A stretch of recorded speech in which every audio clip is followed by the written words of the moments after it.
بسم الله الرحمن الرحیم.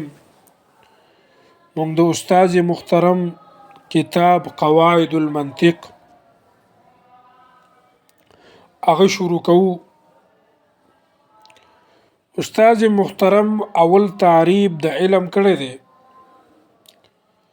چې علم دې ته ویل شي حصول صورت شی فی العقل، یعنی د یو څه صورت په ذهن کې راتلل دې ته ویل شي علم. دا علم په دوه قسمه دی. وجر حصر پکې داره چې علم به حالی نه یا به مع الحکمی یا به بدون الحکمی. که مع الحکم نو دې ته تصدیق وي، او کو بدون الحکم حکم په نو لګېدلی نو دې ته ویل شي تصور.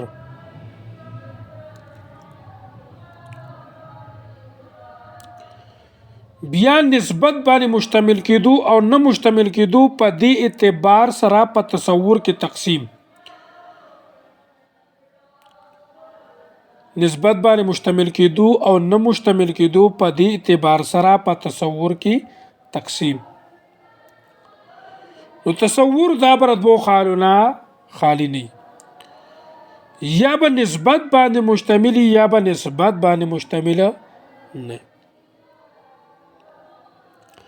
که نسبت باندې مشتمل نو نو د تصور قسمی اول وي، او که نسبت باندې مشتمل نو بیا بر دوه خال خالی نه.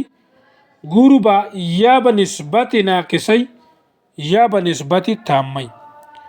که نسبت ناقصه نو د تصور قسمی ثانی وي، او که نسبت تامه نو بیا به خالی نه، یا به نسبت خبری یا به نسبت انشائی. کو نسبت انشائی نو دې تصور قسمی ثالث وي، او کو نسبت خبری نو بیا به خالی نه، یا به شي یا به موضع د سن او د یقین وي یا به موضع د شک. که موضع د شک نو دې تصور قسمی رابع وي، تصور شکی ورته وي. او که موضع د ځوان او د یقین نو دې ته بیا ویل شي تصدیق. نظر او فکر طرف ته محتاج کېدو او نه محتاج کېدو په دې اعتبار سره په تصور او تصدیق کې تقسیم. نظر او فکر طرف ته محتاج کېدو او نه محتاج کېدو په دې اعتبار سره په تصور او تصدیق کې څه تقسیم. نو تصور او تصدیق دا به خالی نه، یا به نظر او فکر ته محتاجی یا به نظر او فکر ته محتاج نه.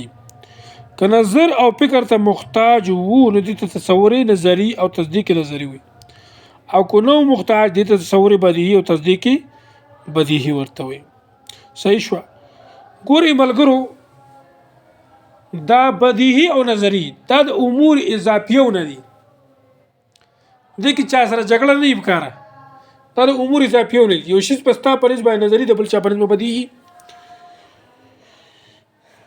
پوه شو په دې باندې. اوس خلاصه د ټول سبق دا شو. خلاصه د سبق دا شو چې ګوره نسبت پکې نه تمام مفردات شو، زید شه، امر شه، بکر شه، دا به تصور وي. په دې باندې پوه شو. بل چې کوم چې مرکب ناقص دي، مرکب ناقص چې هغه 14 قسمه دي، که 15 قسمونه دي، او که 3 قسمونه دي، خدا بم شي لکه تصور وي، او تصور بم شي تصور قسم ثانی وي. ما په خبره پوهیږي خجناب. بل ورپسې چې کوم دي څومره انشاءات دي په دې باندې پوه شوي.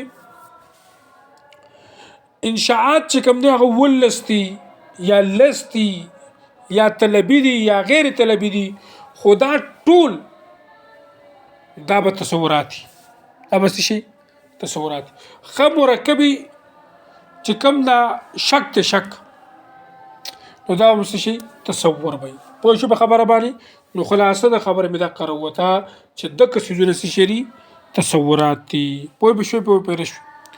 اوس پر دې سبق مطابق د دې به مونږ څه کوو ترکیب وکړو کوم سبق چې مونږ ووایو که نه دا به اوس لګو مونږه صحیح ده نو اول ترکیب هغه دا کوو به مونږه فرسونه علم تصور قسم اول تصور بسيط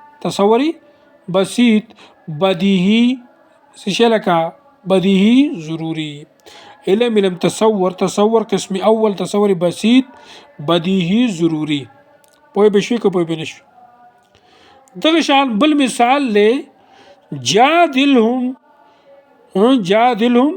بالتي هي احسن نو موږ داس ترکیب کوو علم تصور قسمی ثالث تصور انشائی بدیهی ضروری دغه شان 15 علم تصور قسمی ثانی تصور ناقصہ بدیہی ضروری